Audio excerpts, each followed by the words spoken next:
The mountain doesn't care if you live or die. It stands indifferent to your struggle, to the blood in your mouth, to the burning in your lungs. The border post perches on its peak like a splinter in flesh. Unwanted, irritating, temporary. One day, the mountain will reclaim what's rightfully its own. But for now, in Threshold, we pretend we're in control.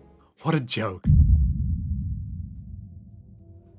There's something about mountains that instill a particular dread in humans. We look up at these colossal formations reaching towards the heavens and feel small, insignificant. They are the thresholds between the world we know and something far more hostile, where every breath becomes precious and survival cannot be taken for granted. In this game, that fear becomes literal. Welcome to Threshold, a game where your government-mandated shift takes place atop a quiet mountain, and the only thing thinner than the air is your will to live. Have you ever wanted to work a job where every breath you take could be your last? Where your boss didn't just demand your time and sanity, but your actual blood? No? Well, tough shit, because that's exactly what you'll be doing here.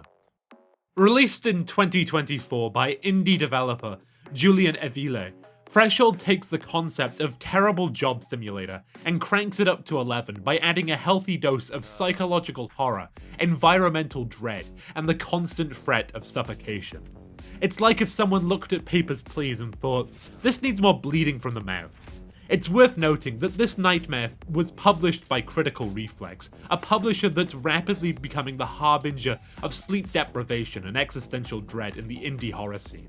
These are the same sadistic bastards who bought us Mouthwashing, a game that, well, I mean, I've covered before, so go watch the video if you somehow don't know about it. And Buckshot Roulette, which turned Russian roulette into, well, somehow even more disturbing Russian roulette. If you played either of those games, you already know what you're in for.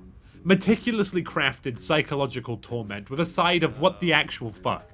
And if their upcoming title, No I'm Not a Human, which I also covered, you can go watch that if you want, is anything like the rest of their catalogue, Critical Reflex will soon have a monopoly on making me question whether shutting down my PC and touching grass is the healthier life choice. But I digress. Before you even start your shift in corporate hell, the game asks you to make what seems like a simple choice: your nationality. But this isn't just for flavor text or to customize your I Love London t-shirt. No, this is Threshold's way of telling you exactly how fucked you're gonna be. See, your chosen country determines the height of the mountain you'll be stationed on, and consequently how thin the air is. If you select China, you're scaling the heights of Mount Everest. Also, if you happen to be an infant female in the 1980s, selecting China also instantly causes your game to alter. Select American, and you instantly gain 200 pounds and a mobility scooter spawn point. And God help you if you choose French. You'll suddenly gain an innate desire to surrender to the mountain before you've even seen it. It's a system that's simultaneously ridiculous and brilliant, using nationality as a difficulty slider while maintaining the internal logic of the world. Because nothing quite says equality like suffering proportionate to your country's topography. Welcome to the Border Post, a tiny government outpost perched atop the highest mountain in your country. The air is so thin up here that talking is a luxury you can't afford. Your job is deceptively simple. Keep a train running at the expected pace. That's it. Just blow a whistle into a horn whenever the train slows down. Oh, and if you blow too hard, you'll run out of oxygen and die. But don't worry, your thoughtful employers have provided glass air canisters for you to bite down on. Sure, they'll shatter in your mouth and make you spit blood, but that's a small price to pay for corporate efficiency, right? But beneath this morbidly comical premise lies something far more unsettling. Why is this outpost positioned so far from civilization? What was the fate of your predecessor? And most importantly, what exactly is this train carrying that makes its continuous movements so goddamn essential? As we climb this mountain together, we'll discover that Threshold isn't just about the physical isolation of its setting, but the mental isolation that comes from being complicit in something that you don't understand, and perhaps don't want to. The fear isn't just of the mountain itself, but of what we've built upon it, and what we're willing to sacrifice to keep it running. So grab your glass air canisters, adjust your uniform, and let's explore why this little horror game might just be one of the most disturbing commentaries on willful ignorance I've played in years.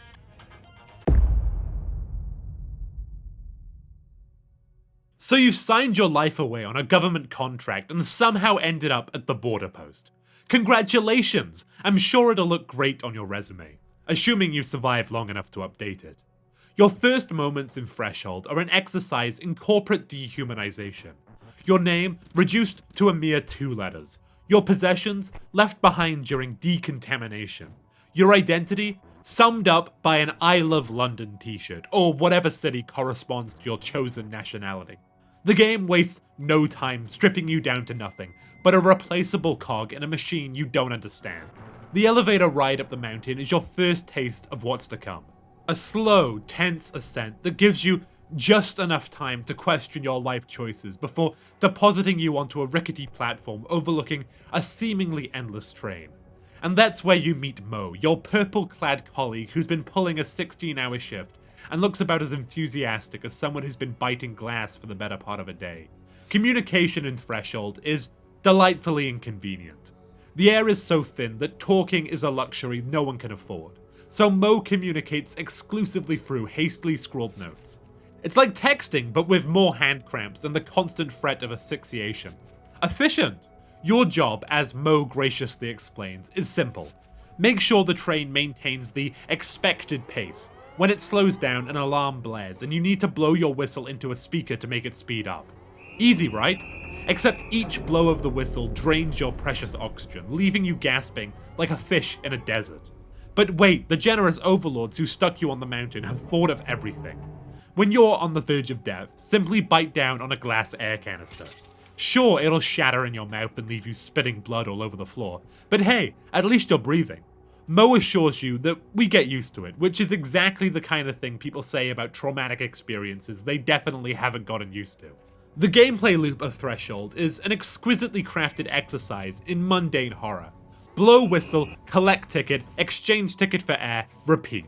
It's papers please if the paperwork could kill you directly instead of just spiritually. And underneath this routine lies a mounting dread, a sense that something is profoundly wrong with this place. During your free time between whistle-blowing sessions, you're free to explore the tiny outpost.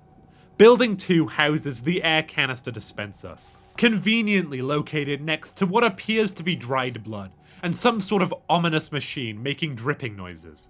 If you're feeling particularly adventurous, you can clamber over some boxes to find a cryptic message written in what is definitely not ketchup.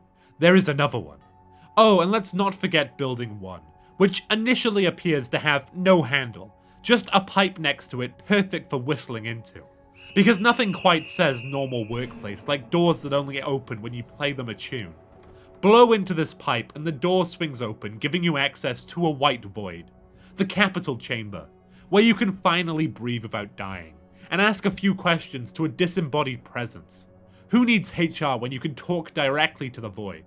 This otherworldly entity offers maddeningly vague answers about the purpose of the border post, mentioning something about the trade and how the mountain's isolation offers secrecy. Nothing suspicious at all about that. But back in reality, your exploration reveals other disturbing details. A grave in the corner that Mo refuses to discuss. References to someone named Nee who died in an accident. The convenient absence of any safety measures whatsoever. After staring into a hole in the mountain, you might even make friends with a duck that waddles out of it. The only living thing on this mountain that doesn't seem to be actively trying to kill you.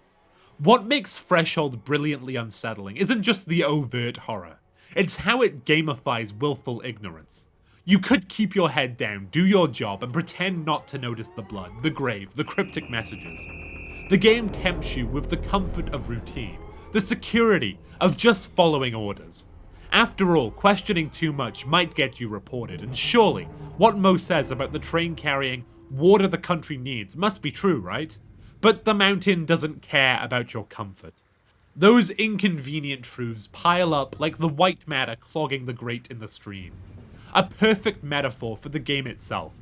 You can clean it up and dispose of it for a while, but eventually, something's going to overflow. And that's just the first 20 minutes of gameplay. We haven't even gotten to the part where things get really fucked up. Oh, looks like the train's slowing down again. Better grab that whistle. So, you've been dutifully fulfilling your role as the border post's newest whistleblowing glass biter. You've met a duck that shouldn't exist, discovered cryptic blood messages, and found a grave that Mo is suspiciously silent about. At this point, any reasonable person would be thinking about unionizing or at least asking for hazard pay. But no, you decide to push further. During your shift, Mo tells you about how your predecessor Nye had caused a lot of damage to the outpost during his crazy schemes. He tasks you with collecting wooden planks to repair something Nye had broken. Specifically, he points out a suspicious space on the walkway that's missing planks. According to Mo, this used to be the way to the observatory, a place where you could overlook the train and measure its contents. But there's a catch. Mo claims that Nye fell to his death while trying to access the observatory, which is why Mo destroyed the path up there. He explicitly warns you that if he catches you trying to rebuild the path, he'll report you. After all, you're only allowed to go up there after a year of employment. How convenient. See, Mo has this adorable story about how Nye accidentally fell to his death while trying to access the observatory. This is the same observatory that just happens to overlook the contents of the train. The same train that is absolutely, positively carrying water the country needs and nothing suspicious whatsoever. If alarm bells aren't ringing in your head at this point, you might want to check if the thin mountain air has already killed too many brain cells. When Mo isn't looking, you complete your DIY home improvement project and make your way up to the observatory. And what do you find? Just some harmless, innocent piles upon piles of corpses. Carcasses drenched in blood, filling every single train car as far as your eye can process it. It turns out the train isn't delivering water to anyone. It's delivering death to be processed in some kind of mountain recycling plant behind that massive wall. Unfortunately, your sightseeing tour is cut short when Mo catches you in the act and bolts towards the capital to report your insubordination. Because apparently, the only thing worse than a giant blood train is an employee who looks at the giant blood train without proper authorization. When you follow him into that white void with unlimited air, the situation quickly escalates from concerning workplace environment to existential horror. The disembodied entity confiscates most of your air canisters, dick move, and presents you with a choice: to resign or to learn the truth about the train. If you choose to learn, the capital reveals what your heart already knew. Those corpses are being recycled into water. Clean, refreshing, corpse-filtered water for hundreds of thousands of people who have no idea they're drinking liquefied livestock. It's an industrial meat processing nightmare that makes Upton Sinclair's The Jungle look like a Disney resort. Here's where Threshold's brilliance truly shines. Unlike most horror games where the terror comes from what might kill you, the game forces you to confront the horror of what you're already complicit in. The real monster isn't lurking in the shadows, it's the system you're actively participating in, one whistleblow at a time. You're given another choice: continue working or resign. Both options lead to different flavors of fucked up endings. If you choose to resign and take the elevator down, you might feel a moment of relief.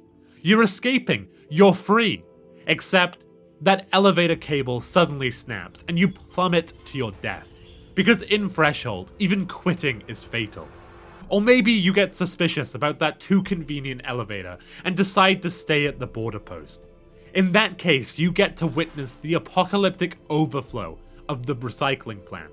A biblical deluge of blood, viscera, and corpses raining down from the wall, covering the entire outpost until you eventually suffocate in a sea of biological waste. It's a fitting metaphor for the game's central thesis. You can ignore the consequences of your actions for a while, but eventually, they'll drown you. The actual body count is displayed at the end. How many things died during your shift, and how many lives you managed to save. Spoiler alert, it's usually just one: the duck. But wait, there's another option. One that requires you to literally dig deeper into the mystery. If you use your bucket to excavate Nee's grave, because apparently grave desecration is the moral high ground in this scenario, you'll find a black whistle, a counterpart to your own that can reverse the train instead of speeding it up. Now armed with this forbidden whistle technology, you have the power to disrupt the entire system. Blow the black whistle enough times and the train begins to slow, then stop, then reverse, backing out of the recycling plant and exposing its gruesome cargo to the world. What follows is either liberation or catastrophe, depending on your perspective. The system collapses, the consequences are laid bare, and somewhere, a government official is having a very uncomfortable conversation with the Prime Minister about why their secret mountain meat water conversion facility has suddenly gone offline. Threshold gives you multiple endings, but none of them are happy in the conventional sense. There's no you win scenario, only varying degrees of revelation and consequence. Even the secret escape ending, where you use the pile of corpses as a makeshift staircase to flee up the mountain, leaves the fundamental horror intact. What makes the game truly disturbing isn't just the grotesque imagery or the physical danger, it's how accurately it portrays the banality of evil. The way Mo casually mentions health benefits while you spit blood. The way the capital frames industrial-scale slaughter as necessary economic infrastructure. The way your character just adapts to it all, one glass bite at a time. Threshold isn't asking, could you survive this job? It's asking, would you question it in the first place? And that's a question way more terrifying than any jump scare. Let's step back from the blood-soaked gameplay for a minute and talk about what Threshold is actually saying. Because beneath the glass-biting and corpse trains, this little indie horror game is remarkably multi-layered. The mountain itself is, in my opinion, Threshold's most powerful metaphor. Mountains have always occupied a strange place in human consciousness. They're these immense, ancient formations that exist on a timescale that makes our lives seem like mere blinks. They're beautiful from a distance, but utterly hostile up close. They sit at the border, the threshold if you will, between the world we've tamed and the world that remains indifferent to our existence. This sense of isolation isn't just geographical, it's psychological. When you're placed at the border post, you're cut off from society in every conceivable way. Your name is reduced to 2 letters, your only communication is through scribbled notes. Your only company is a man who's so accustomed to the horror that he considers bleeding from the mouth just another workplace inconvenience. In real life, mountains have often been associated with spiritual revelation. Places where people go to receive divine wisdom or to understand fundamental truths. Threshold perverts this trope brilliantly. The revelation waiting for you at the top of this mountain isn't enlightenment, it's the opposite. It's the ugly truth about what keeps the machine running. The oxygen mechanic is where the game truly excels in merging gameplay with theme.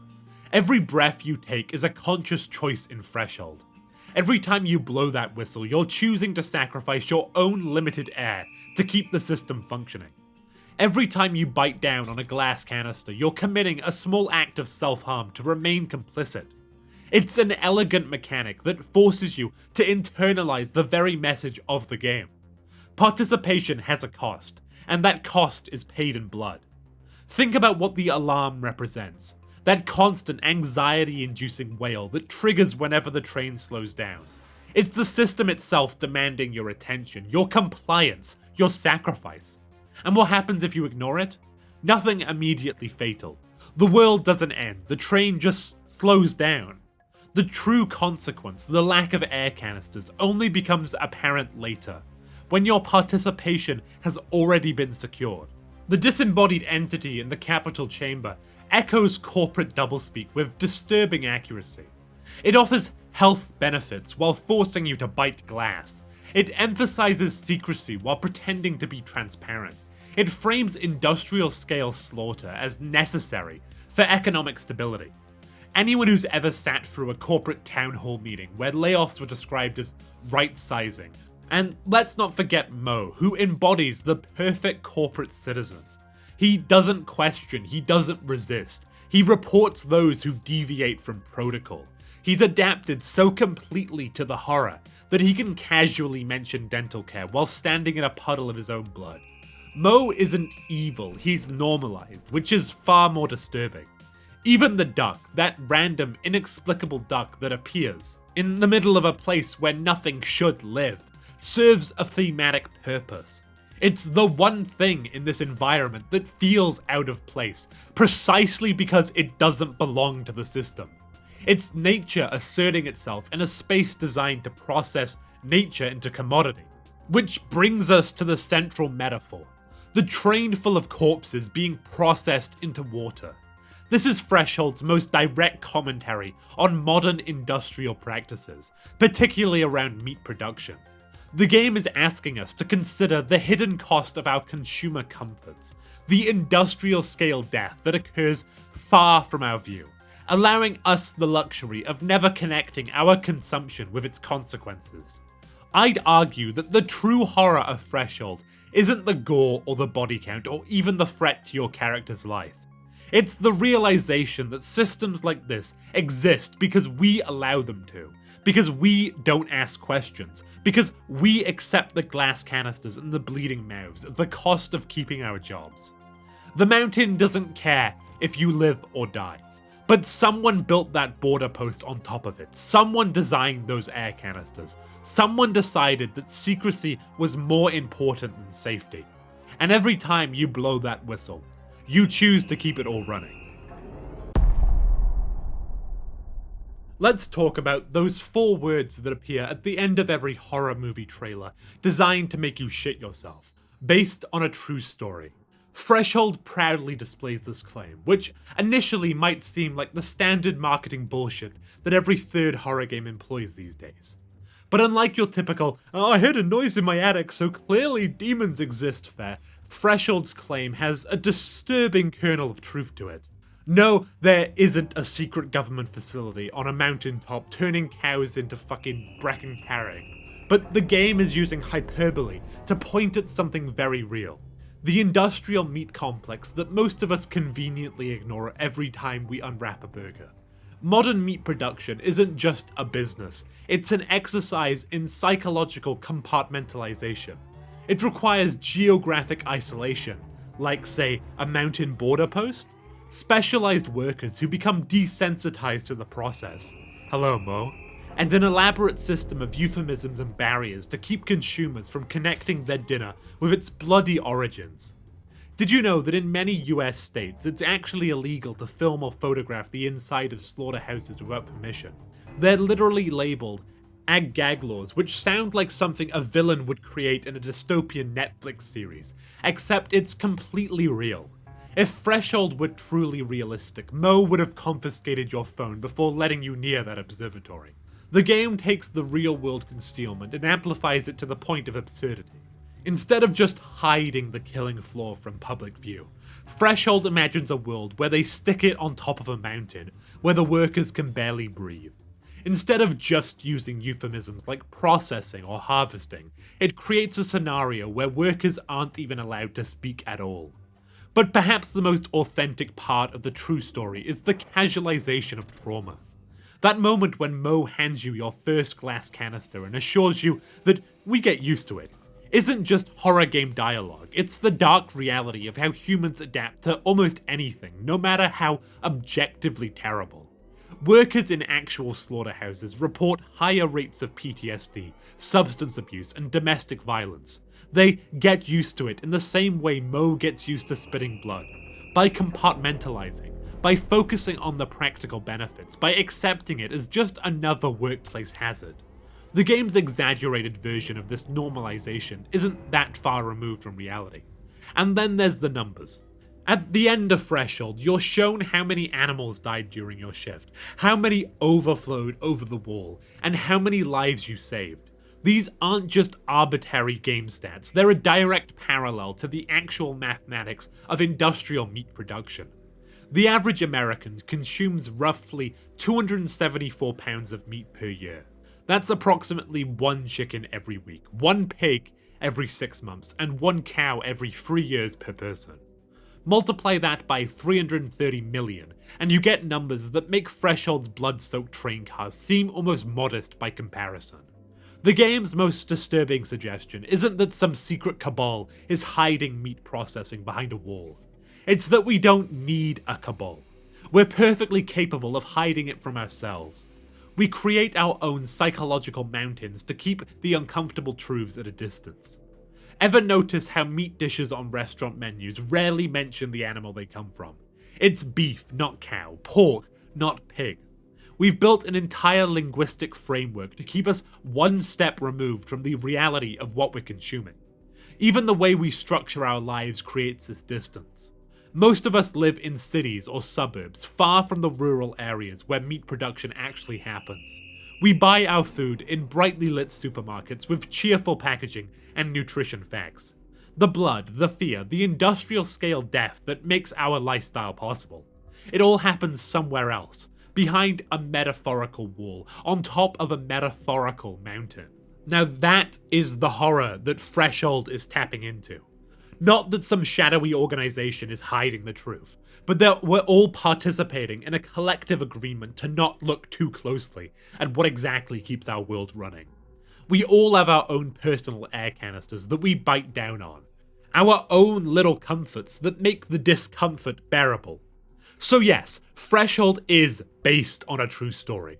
Not because there's actually a blood train running through the mountains, but because there's something fundamentally true about its portrayal of willful ignorance, compartmentalization, and the systems we build to keep uncomfortable realities at a distance.